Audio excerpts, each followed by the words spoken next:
Lahat ng alam mo tungkol sa Ring of Fire ng mundo ay mali. Ito ang forbidden truth tungkol sa pinakadelikadong zone ng mundo. Ano talaga ang Ring of Fire?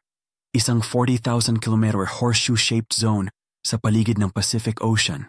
Ito'y 40,000 kilometrong suna na matatagpuan sa karagatang Pasipiko. Dito nangyayari ang 75% ng bulkan at 90% ng lindol sa mundo. Bakit aktibo ito? Narito ang 3 sikreto na dapat alamin. 3 sikreto sa deadly power nito. Una, pagbangga ng tectonic plate.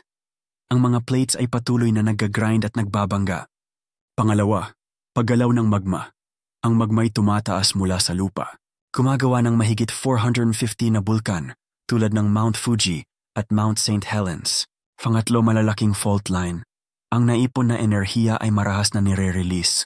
Nagre-resulta sa powerful earthquakes na sinusundan ng malalaking tsunamis. Humuhubog ng zone na ito ang planeta natin at sinusubok ang tao. Ang pag-unawa dito'y susi sa ating kaligtasan. Anong sikreto ng Ring of Fire ang kakitakit sa iyo? Tuklasin ang misteryo ng mundo. Alamin pa ang mga detalye